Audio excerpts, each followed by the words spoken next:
आदरणीय सभापति जी, ये 47 में पैदा हुए हैं ना, ऐसी जो सोच वाले लोग हैं, उन्होंने एक बात दुनिया के सामने गाजे बाजे के साथ कहनी चाहिए थी, वो कहने से कतरा गए। हमें गर्व के साथ कहना चाहिए था कि भारत मदर इंडिया, ये मदर ऑफ डेमोक्रेसी है।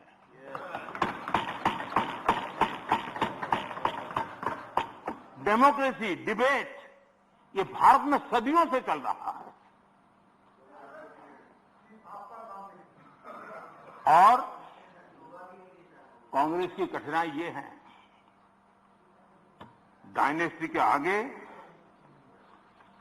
उन्होंने कुछ सोचा ही नहीं, ये उनकी परेशानी है। और पार्टी में जो डेमोक्रेसी की बात करते हैं ना, वो जरा समझे, भारत के लोकतंत्र को सबसे बड़ा खतरा परिवारवादी पार्टियों का है, ये मानना पड़ेगा।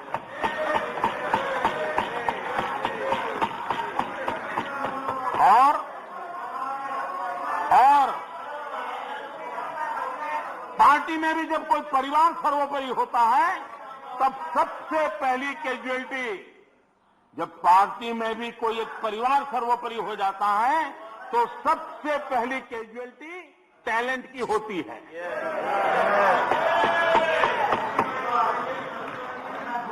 देश में अरसे तक इस सोच का बहुत नुकसान उठाया है। मैं चाहता हूं कि सभी राजनीतिक दल लोकतांत्रिक आदर्शों और मूल्यों को अपने दलों में भी विकसित करें, उसको समर्पित करें और हिंदुस्तान की सबसे पुरानी पार्टी के रूप में कांग्रेस इसकी जिम्मेवारी ज्यादा उठाए। आदरणीय सभापति जी, यहां पर यह कहा गया कि कांग्रेस न होती तो क्या होता।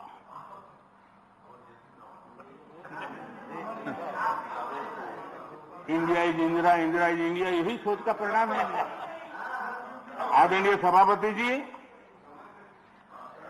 मैं जरा बताना चाहता हूं, ये कहा गया है, मैं सोच रहा हूं कि कांग्रेस ना होती तो क्या होता, क्योंकि महात्मा गांधी की इच्छा थी। क्योंकि महात्मा गांधी को मालूम था कि इनके रहने से क्या क्या होने वाला है। और इन्होंने कहा था पहले से इसको खत्म करो, इसको बिखेर दो, महात्मा गांधी ने कहा था।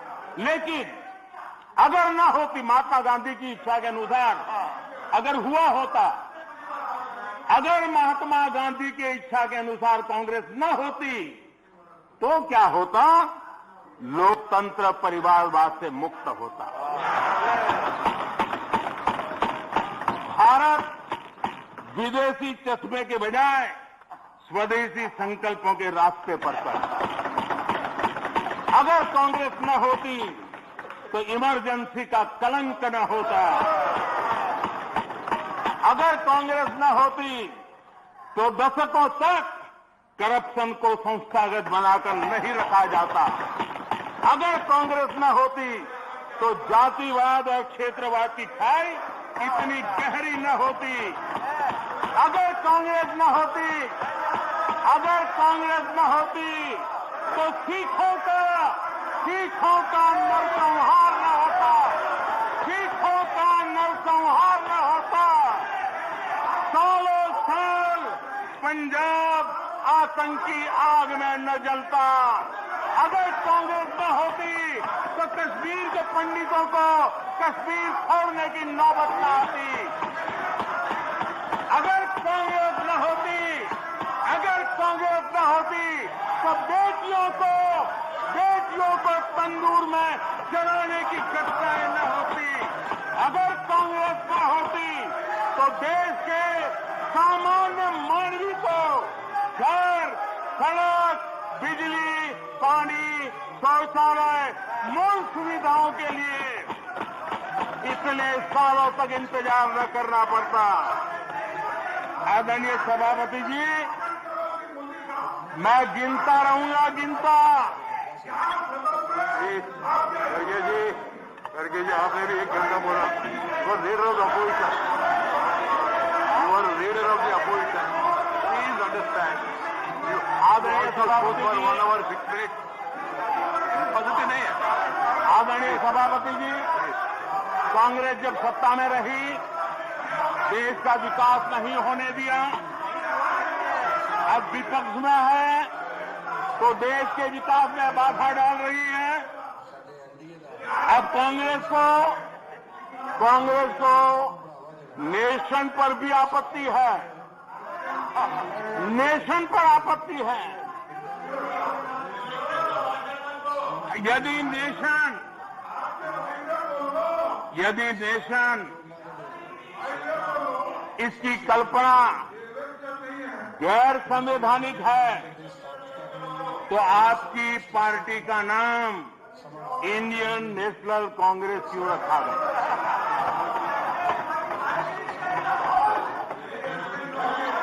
अब आपकी ये नई सोच आई है तो इंडियन नेशनल कांग्रेस नाम बदल दीजिए और आप फेडरेशन ऑफ कांग्रेस कर दीजिए। अपने पूर्वजों की गलती जरा सुधार दीजिए।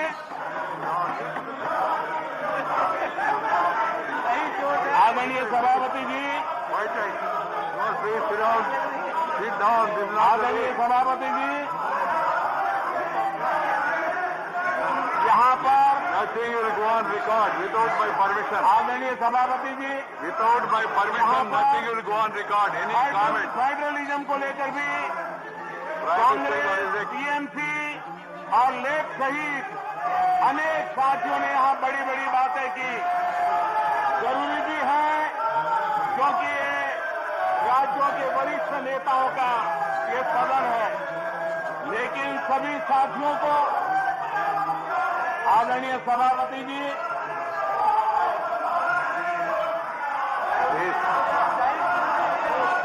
nothing will go on record except what is permitted by the chair. Whatever is permitted by the chair will only go on record. No comment, no noise, no demonstration will go on record. Please, बैठ जाइए.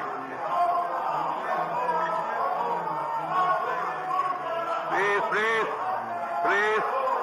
The Prime Minister is intervening. I have permitted it.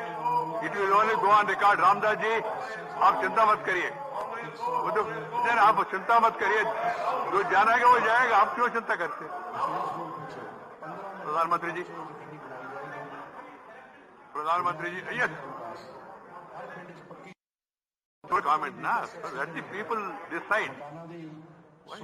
When we speak, we don't bother about all this. धन्यवाद आदरणीय सभापति जी। लोकतंत्र में सिर्फ सुनाना ही नहीं होता है, सुनना भी लोकतंत्र का हिस्सा है। लेकिन सालों तक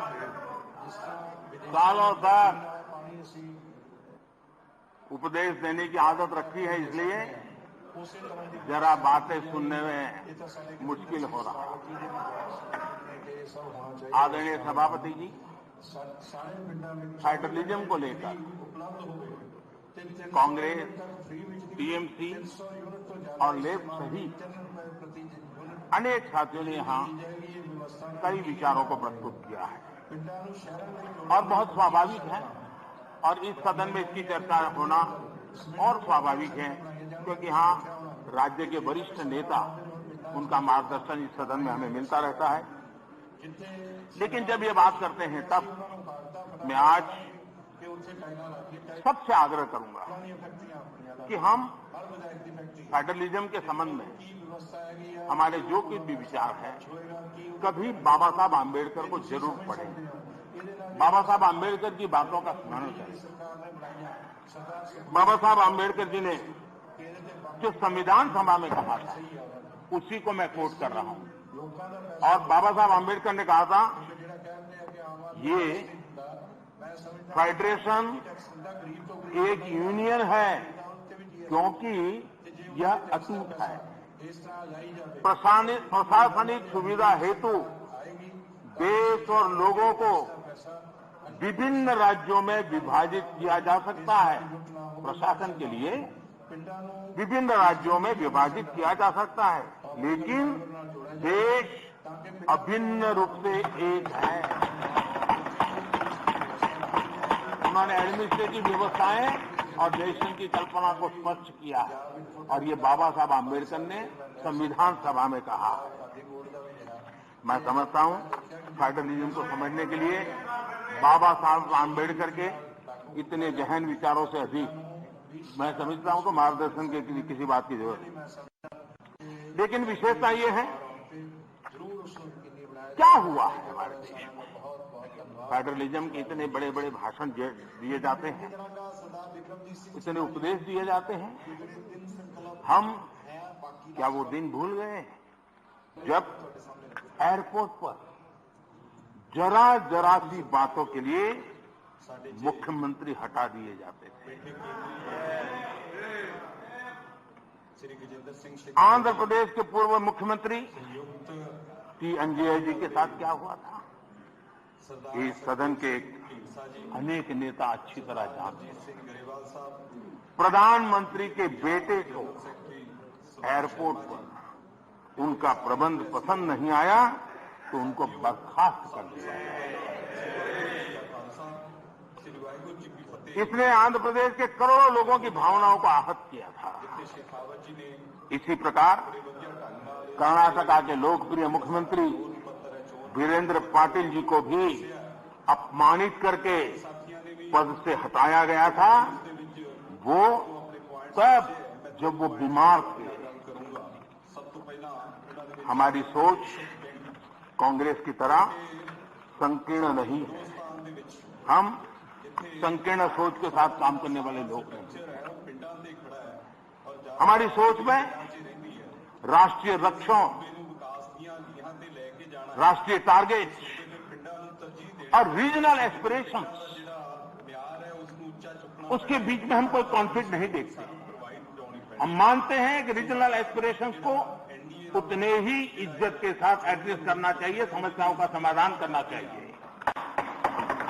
और भारत की प्रगति भी तब होगी जब देश विकास को ध्यान में रखते हुए रीजनल एस्पिरेशंस को एड्रेस करें। ये दायित्व बनता है। जब हम इस बात को कहते हैं देश को आगे बढ़ाना, लेकिन इसकी ये भी शर्त है कि जब राज्य प्रगति करते हैं तब देश की तरक्की होती है। राज्य प्रगति न करे और देश की तरक्की के लिए हम सोचते तो हो नहीं सकता। और इसलिए पहली शर्त है राज्य प्रगति करे तब देश की तरक्की होती है। और जब देश की तरक्की होती है, देश समृद्ध होता है, देश के अंदर समृद्धि आती है, तो समृद्धि राज्यों में पर्कोलेट होती है और इसके कारण देश समृद्ध बनता है। इस सोच के साथ हम चलते हैं। और मैं तो जानता हूं, मैं गुजरात में था, मुझ पर क्या क्या जुल्म हुए हैं दिल्ली सरकार के द्वारा, इतिहास गवाह। क्या कुछ नहीं हुआ मेरे साथ, गुजरात के साथ क्या नहीं हुआ। लेकिन उस कालखंड में भी हर दिन, आप मेरे रिकॉर्ड देख लीजिए, मुख्यमंत्री के नाते मैं हमेशा एक ही बात कहता था कि गुजरात का मंत्र क्या है, देश के विकास के लिए गुजरात का विकास। हमेशा दिल्ली में किसकी सरकार है सोच करके नहीं करते थे, देश के विकास के लिए गुजरात का विकास। और यही फेडरलिज्म में हम सबका दायित्व यही बनता है कि हम देश के विकास के लिए अपने राज्यों का विकास करेंगे, ताकि दोनों मिलकर के देश को नई ऊंचाई पर ले जाएंगे। और यही तरीका सही तरीका है, उसी रास्ते पर चलना हमारे लिए जरूरी है। और ये बहुत दुखद है, जिनको दशकों तक सरकार चलाने का मौका मिला और उन्होंने राज्यों के साथ कैसे कैसे दमन किए। सब यहां बैठे हैं, भुक्तभोगी लोग बैठे हुए हैं, कैसे कैसे दमन किया। करीब करीब 100 बार राष्ट्रपति शासन ला करके राज्य सरकार, चुनी हुई राज्य सरकारों को उखाड़ के फेंक दिया। आप किस मुंह से बातें कर रहे हैं? और इसलिए लोकतंत्र का भी आपने सम्मान किया। और वो कौन प्रधानमंत्री है जिसने अपने कालखंड में 50 सरकारों को उखाड़ के फेंक दिया था, राज्य की 50 सरकारों को। ਦਿੱਤੇ ਜਾਣਗੇ ਜਿਨ੍ਹਾਂ ਵਿੱਚ ਆਧੁਨਿਕ ਕਲਾਸਰੂਮ आदरणीय सभापति जी, ਤੇ ਖੇਡ ਦੇ ਮੈਦਾਨ ਹੋਣਗੇ। 10वीं इन सारे विषयों के जवाब हर हिंदुस्तानी जानता है और उसी की सजा आज उनको भुगतनी पड़ रही है। देश उनको स्वीकार कर लेगा। आदरणीय सभापति जी, कांग्रेस के हाईकमांड जो है उनकी नीति 3 प्रकार के कामों को लेकर के चलती है। एक, पहले डिस्क्रेडिट करो, फिर डिस्टेबलाइज करो और फिर डिसमिस करो। इसी तरीके से अविश्वास पैदा करो, अस्थिर करो और फिर बर्खास्त करो। इन्हीं बातों को लेकर के चले हैं। आप जरा बताइए आदरणीय सभापति जी, मैं आज कहना चाहता हूं कि फारूक अब्दुल्ला जी की सरकार को किसने अस्थिर किया था? चौधरी देवीलाल जी की सरकार को किसने अस्थिर किया था? चौधरी चरण सिंह जी की सरकार को किसने अस्थिर किया था? पंजाब में सरदार बादल की सरकार के किसने बर्खास्त किया था? महाराष्ट्र में बाबा साहब ठाकरे को बदनाम करने के लिए किसने डरते चिक्स का उपयोग किया था? कर्नाटका में रामकृष्ण हेगड़े और एसआर बोम्बई की सरकार को किसने गिराया था? 50 के दशक में केरला की चुनी हुई कम्युनिस्ट सरकार को किसने गिराया था? उस कालखंड में 50 साल पहले तमिलनाडु में इमरजेंसी के दौरान करुणानिधि जी की सरकार को किसने गिराया था? 1980 में एनटीआर की सरकार को किसने डिसमिस किया था? आंध्र प्रदेश में किसने एनटीआर की सरकार को अस्थिर करने की कोशिश की थी? और वो भी जब वो बीमार थे। वो कौन सा दल है जिसने मुलायम सिंह जी यादव जी को सिर्फ इसलिए तंग किया था क्योंकि मुलायम सिंह जी केंद्र की बातों के साथ सहमत नहीं होते थे? कांग्रेस ने अपने नेताओं तक नहीं छोड़ा है। आंध्र प्रदेश में कांग्रेस सरकार अहम भूमिका निभाई। उसके साथ क्या किया? जिस कांग्रेस ने यहां सत्ता में बैठने के लिए उनको मौका दिया, उनके साथ क्या किया? उन्होंने बहुत खतरनाक तरीके से आंध्र प्रदेश का विभाजन किया। माइक बंद कर दिए गए, मिर्ची स्प्रे की गई, कोई डिस्कशन नहीं हुई। क्या यह तरीका ठीक था? क्या ये लोकतंत्र था? क्या अटल जी की सरकार ने भी 3 राज्य बनाए थे? राज्य बनाना हमने विरोध नहीं किया है, लेकिन तरीका क्या था? अटल जी ने 3 राज्य बनाए थे, छत्तीसगढ़, झारखंड, उत्तराखंड, लेकिन कोई तूफान नहीं आया। शांति से सारा निर्णय हुआ, सबने मिल बैठ करके निर्णय किया। आंध्र तेलंगाना के भी हो सकता था, हम तेलंगाना के विरोधी नहीं है, साथ मिलकर के किया जा सकता। लेकिन आपका अहंकार, सत्ता का नशा, उसने देश के अंदर इस कटुता पैदा की। और आज भी तेलंगाना और आंध्र के बीच में वो कटुता के बीच तेलंगाना का भी नुकसान कर रहे हैं, आंध्र का भी नुकसान कर रहे हैं, और आपको कोई राजनीतिक फायदा नहीं हो रहा है। और हमें समझा रहे हैं आदरणीय सभापति, हम कोऑपरेटिव फेडरलिज्म के साथ साथ एक नए बदलाव की ओर चले और हमने कोऑपरेटिव कॉम्पिटिटिव फेडरलिज्म की बात कही। हमारे राज्यों के बीच में विकास की स्पर्धा हो, तंदुरुस्त स्पर्धा हो, हम आगे बढ़ने की कोशिश करें। दल किसी का भी कोई राज्य क्यों ना करता, और उसको प्रोत्साहन देना हमारा काम है और हम दे रहे हैं। आदरणीय सभापति जी, मैं आज उदाहरण देना चाहता हूं। जीएसटी काउंसिल की रचना, जीएसटी काउंसिल की रचना अपने आप में भारत के सशक्त फेडरलिज्म के लिए एक उत्तम स्ट्रक्चर का नमूना है।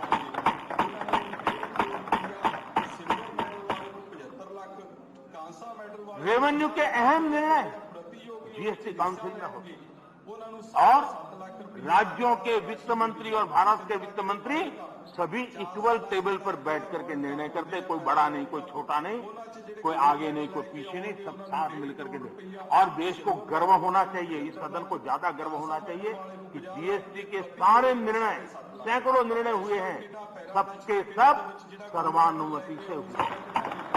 सभी राज्यों के वित्त मंत्री और भारत के वित्त मंत्री ने मिलकर के किए। इससे बड़ा फेडरलिज्म का उत्तम स्वरूप क्या हो सकता है? कौन इसका गौरव नहीं करेगा? लेकिन हम इसका भी गौरव नहीं करते हैं। आदरणीय सभापति जी, एक और उदाहरण मैं देना चाहता हूं फेडरलिज्म। हमने देखा कि जैसे सामाजिक न्याय ये देश में बहुत अनिवार्य होता है, वरना देश आगे नहीं बढ़ता है, वैसे भी क्षेत्रीय न्याय भी उतना ही जरूरी होता है।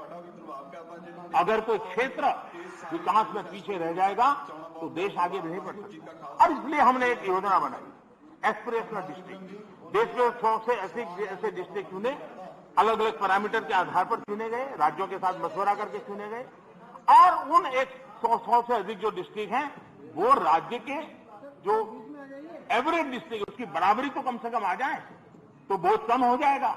और उस काम को हमने किया, और आज मैं बड़े संतोष के साथ कहूंगा, बड़े गौरव के साथ कहूंगा, योजना का विचार भले भारत सरकार को आया, लेकिन एक राज्य को छोड़ करके सभी राज्यों ने इसको ओन किया।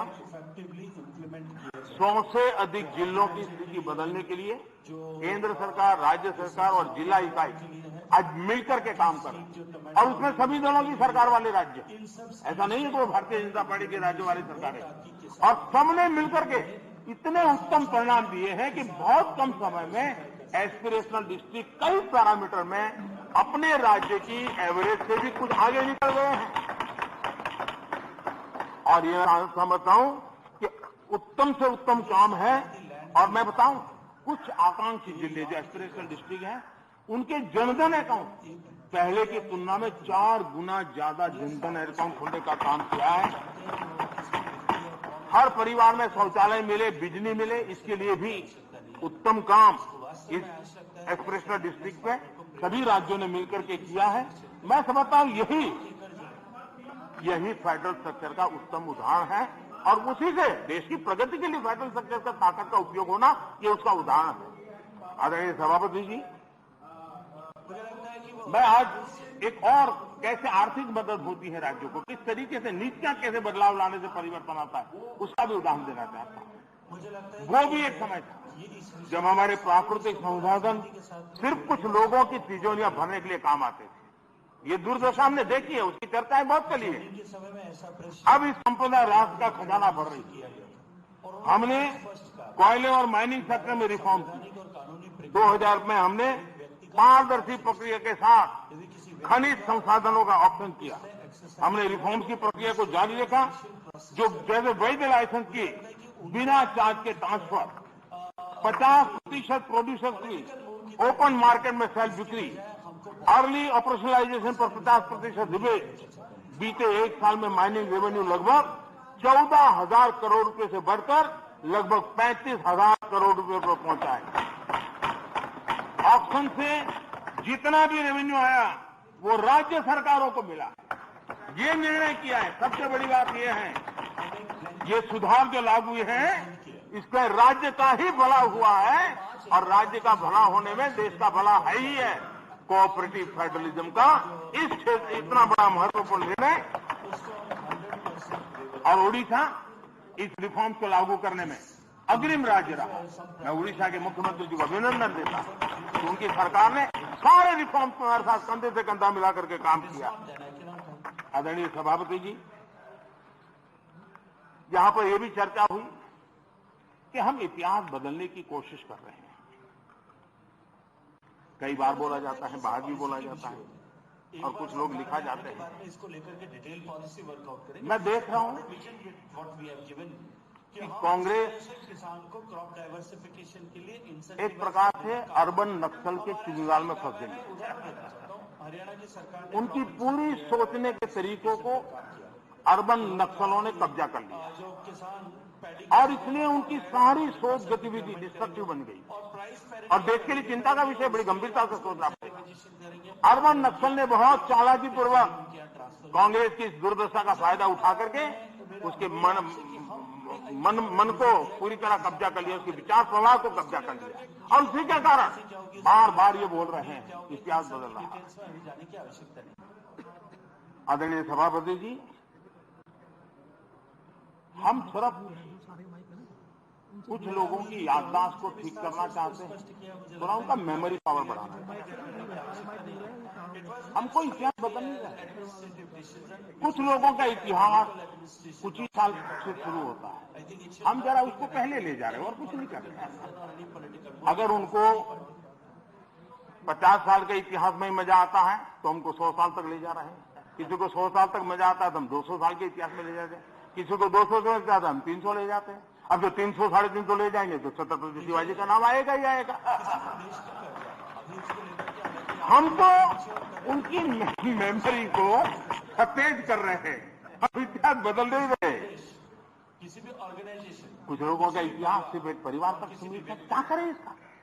और इनके ऊपर अगर इतिहास तो बहुत बड़ा है, बड़े पहलू है, बड़े उतार चढ़ाव है, आमदनी को बढ़ाना और हम इतिहास के दीर्घकालीन कालखंड को याद कराने का प्रयास कर रहे हैं, क्योंकि गौरवपूर्ण इतिहास को भुला देना इस देश के भविष्य के लिए ठीक नहीं है। ये हम अपना दायित्व समझते हैं और इसी इतिहास से सबक लेते हैं। हमने आने वाले 25 साल में देश को नई ऊंचाई पर ले जाने का एक विश्वास पैदा कर रहा है और मैं समझता हूं ये अमृत कालखंड अब इसी से आगे बढ़ने वाला है। इस अमृत कालखंड में हमारी बेटियां, हमारे युवा, हमारे किसान, हमारे गांव, हमारे दलित, हमारे आदिवासी, हमारे पिछड़े समाज के हर तबके का योगदान हो, उनकी भागीदारी हो, उसको लेकर के हम आगे बढ़े।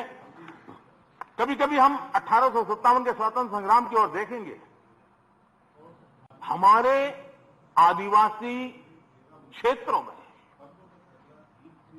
1857 के स्वतंत्र संग्राम में जो योगदान दिया गया है कभी हमें पढ़ने को नहीं मिल रहा है। इतने महान स्वर्णिम पुरुषों को हम कैसे भूल सकते हैं? और हम इन चीजों को याद कराने की कोशिश कर रहे हैं। हमारी कोशिश है देश आत्मविश्वास से भरा हुआ हो, देश आगे बढ़े। आदरणीय सभापति जी, महिलाओं के सशक्तिकरण भी हमारे लिए प्राथमिकता है। भारत जैसा देश 50% आबादी हमारी विकास यात्रा के जो सबका प्रयास का विषय है, उस सबके प्रयास में सबसे बड़ी भागीदार हमारी माता है। देश की 50% जनसंख्या,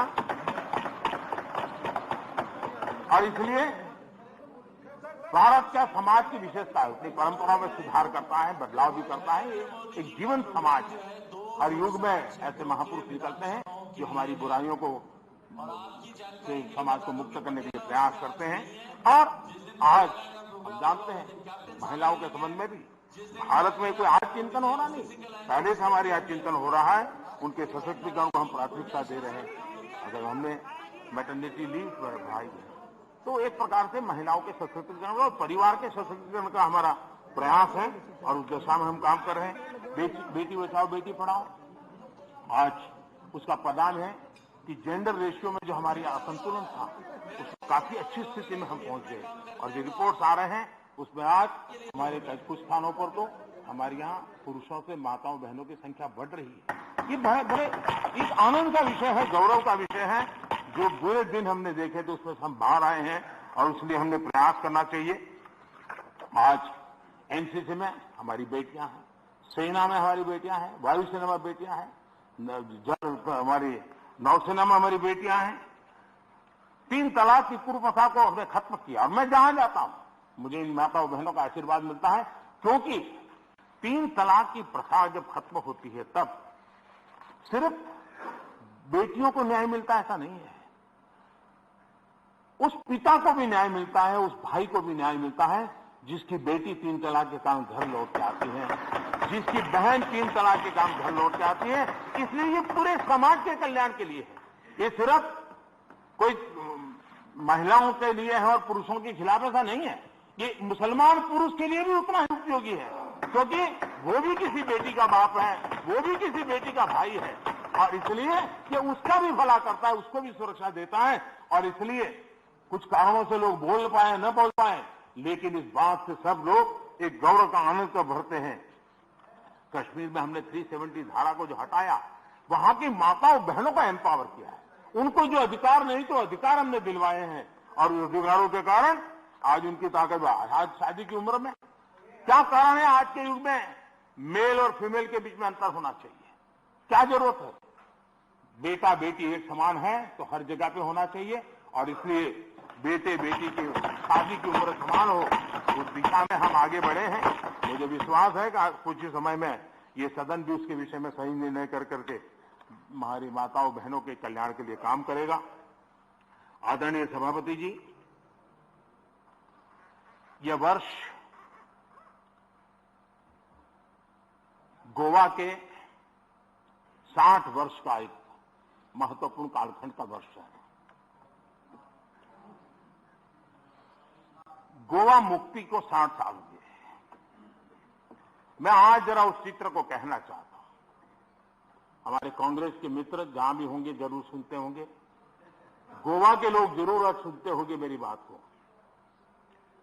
अगर सरदार साहब जिस प्रकार से सरदार पटेल ने हैदराबाद के लिए रणनीति बनाई, इनिशिएटिव लिए, जिस प्रकार से सरदार पटेल ने जूनागढ़ के लिए रणनीति बनाई, कदम उठाए, अगर सरदार साहब की प्रेरणा लेकर के गोवा के लिए भी वैसी ही रणनीति बनाई होती तो गोवा को हिंदुस्तान आजाद होने के 15 साल तक गुलामी में नहीं रहना पड़ा होता।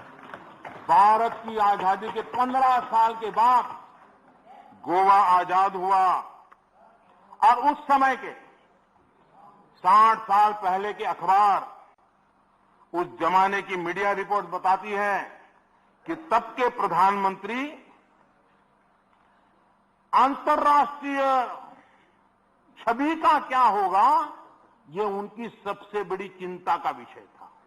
पंडित नेहरू को दुनिया में मेरी छवि बिगड़ जाएगी तो, और इसलिए उनको लगता था कि गोवा की औपनिवेशिक सरकार पर आक्रमण करने से उनकी जो एक ग्लोबल लीडर की शांतिप्रिय नेता की छवि है वो चकनाचूर हो जाएगी। गोवा को जो होता है होने दो, गोवा को जो झेलना पड़े झेलने दो, मेरी छवि को कोई नुकसान ना हो। और इसलिए जब वहां सत्याग्रहों पर गोलियां चल रही थी, विदेशी सल्तनत गोलियां चला रही थी, हिंदुस्तान का हिस्सा, हिंदुस्तान के ही मेरे भाई बहन, उन पर गोलियां चल रही थी, और तब हमारे देश के प्रधानमंत्री ने कहा था कि मैं सेना नहीं दूंगा, मैं सेना नहीं भेजूंगा। सत्याग्रहियों की मदद करने से उन्होंने इनकार कर दिया था। ये गोवा के साथ कांग्रेस ने किया हुआ जुल्म है और गोवा को 15 साल ज्यादा गुलामी के जंजीरों में जकड़ के रखा गया और गोवा के अनेक वीर पुत्रों को बलिदान देना पड़ा, लाठी गोलियों से जिंदगी को बसर करनी पड़ी, ये हाल पैदा किए थे। नेहरू जी ने 15 अगस्त 1955 को पंडित नेहरू ने लाल किले से जो कहा था, मैं जरा कोट करना चाहता हूं। अच्छा होता कांग्रेस के मित्र यहां होते तो नेहरू जी का नाम सुनकर के कम से कम उनका दिन बहुत अच्छा जाता, और इसलिए उनकी प्यास बुझाने के लिए मैं बार बार नेहरू जी को भी याद करता हूं। नेहरू जी ने कहा था, लाल किले से कहा था, मैं उनको कोट करता हूं, कोई धोखे में ना रहे, भाषा देखिए, कोई धोखे में ना रहे कि हम वहां फौजी कार्रवाई करेंगे। कोई फौज गोवा के आसपास नहीं है।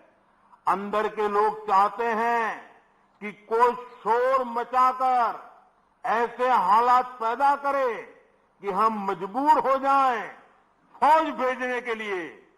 हम नहीं भेजेंगे फौज, हम उसको शांति से तय करेंगे। समझ लें सब लोग इस बात को।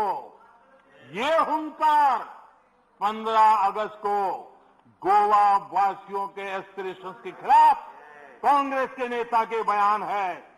पंडित नेहरू जी ने आगे कहा था, जो लोग वहां जा रहे हैं, लिमेजी लोहिया जी समेत सब लोग वहां सत्याग्रह कर रहे थे, आंदोलन कर रहे थे, देश के सत्याग्रही जा रहे थे। हमारे जगन्नाथ राव जोशी कर्नाटक केसरी, उनके नेतृत्व में सत्याग्रह हो रहा था। जो पंडित नेहरू जी ने क्या कहा, जो लोग वहां जा रहे हैं उनको वहां जाना मुबारक हो। देखिए मजाक देखिए, देश के अपनी आजादी के लिए लड़ने वाले मेरे ही देशवासियों के लिए क्या भाषा, कितना अहंकार है। वो लोग वहां वहां जा रहे हैं, उनको वहां जाना मुबारक हो, लेकिन ये भी याद रखें कि अपने को सत्याग्रही कहते हैं तो सत्याग्रह के उसूल, सिद्धांत और रास्ते भी याद रखें। सत्याग्रह की पीछे फौजें नहीं चलती और ना ही फौजों की पुकार होती है। असहाय छोड़ दिया गया मेरे देश के नागरिकों को। ये गोवा के साथ किया। गोवा की जनता कांग्रेस के इस रवैये को कभी भूल नहीं सकती है। आदरणीय सभापति जी, हमें यहां फ्रीडम ऑफ एक्सप्रेशन पर भी बड़े भाषण दिए गए और आए दिन हमको जरा समझाया जाता है। मैं जरा आज एक घटना कहना चाहता हूं और ये घटना भी गोवा के एक सपूत की घटना है। गोवा के एक सम्मानीय गोवा की धरती की एक बेटी की कथा है।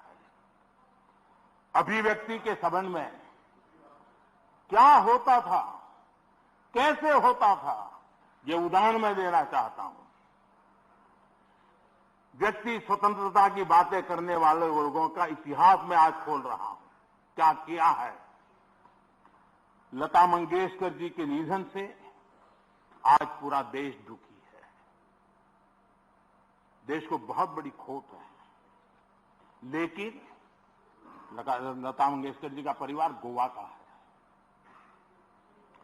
लेकिन उनके परिवार के साथ कैसा सलूक किया ये भी देश को जानना चाहिए। लता मंगेशकर जी के छोटे भाई पंडित हृदयनाथ मंगेशकर जी, गोवा का गौरवपूर्ण संतान, गोवा की धरती का बेटा, उन्हें ऑल इंडिया रेडियो से निकाल दिया गया। वो ऑल इंडिया रेडियो में काम करते थे और उनका गुनाह क्या था। उनका गुनाह यह था तो उन्होंने वीर सावरकर की एक देशभक्ति से भरी कविता की ऑल इंडिया रेडियो पर प्रस्तुति दी थी। आप देखिए, हृदयनाथ जी ने एक इंटरव्यू में बताया, उनका इंटरव्यू अवेलेबल है। उन्होंने इंटरव्यू में कहा, जब वो सावरकर जी से मिले कि मैं आपका गीत करना चाहता हूं, तो सावरकर जी ने उनको कहा, क्या तुम जेल जाना चाहते हो क्या? मेरी कविता गाकर के जेल जाना चाहते हो क्या? तो हृदयनाथ जी ने उनकी देशभक्ति से भरी कविता उसे संगीतबद्ध किया। 8 दिन के अंदर उनको ऑल इंडिया रेडियो से निकाल दिया गया। ये आपका फ्रीडम ऑफ एक्सप्रेशन है। ये स्वतंत्रता की आपकी झूठ बातें देश के सामने आपने रखी है। कांग्रेसी सरकारों ने दौरान किस प्रकार जुल्म हुए, ये सिर्फ हृदयनाथ मंगेशकर जी गोवा के बेटे के साथ हुए ऐसे नहीं, इसकी सूची काफी लंबी है। मजरू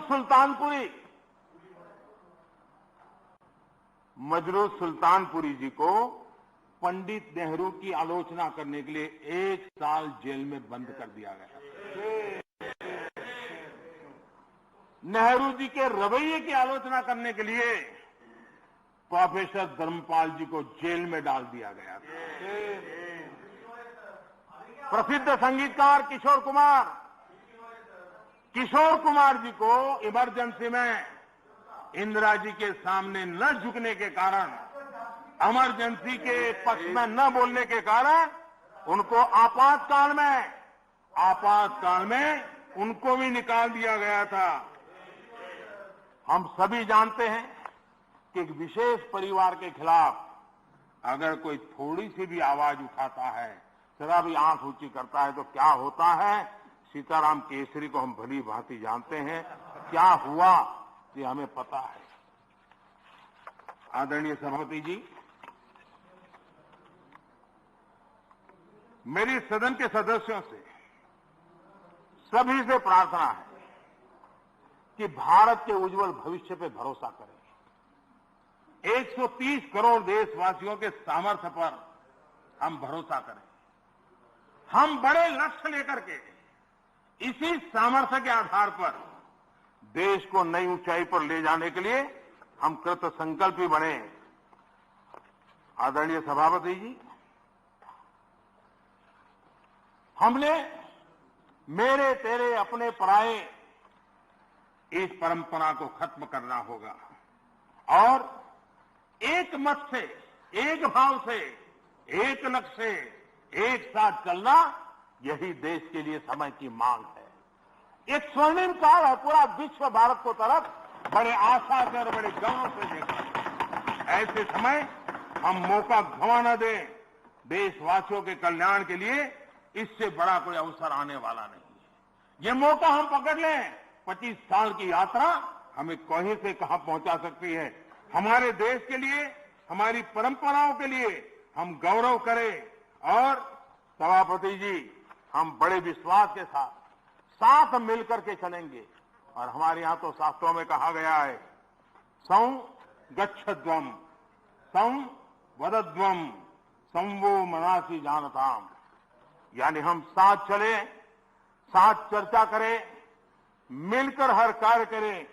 इसी आह्वान के साथ मैं राष्ट्रपति जी के अभिभाषण को अनुमोदन करता हूं, उनका धन्यवाद भी करता हूं और सभी आदरणीय सदस्यों ने जो सहभाग किया, विचार रखे, उनका भी धन्यवाद करता हूं। बहुत बहुत धन्यवाद। I shall now put the amendments. I shall now put सभा से पीएम नरेंद्र मोदी का संबोधन आप सभी सुन रहे थे, जहां पर पीएम नरेंद्र मोदी ने बताया कि जिस तरीके से कोरोना काल में कई स्टार्टअप में परचम फहराया, कोरोना काल में युवाओं ने परचम लहराया है और विश्व में भारत की सकारात्मक चर्चा हो रही है। साथ ही साथ कांग्रेस पर निशाना साधते हुए पीएम नरेंद्र मोदी ने कई आरोप लगाए हैं कि किस तरीके से कांग्रेस के शासनकाल में किया गया था, इमरजेंसी लागू हुई थी, इसको लेकर के भी पीएम नरेंद्र मोदी ने निशाना साधा है। और इस समय जिस तरीके से सरकार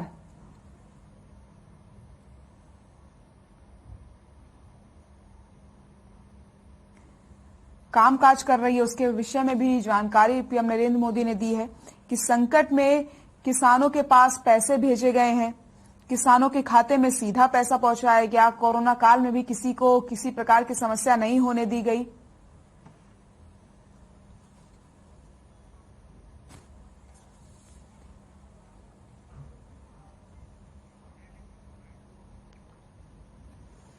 राज्यसभा में पीएम मोदी का संबोधन आप सभी ने सुना, जहां पर उन्होंने बताया कि किस तरीके से कोरोना काल में कई स्टार्टअप्स ने परचम लहराया, कोरोना काल में युवाओं ने परचम लहराया, विश्व में भारत की सकारात्मक चर्चा हो रही है, किसानों के खातों में सीधा पैसा भेजा गया।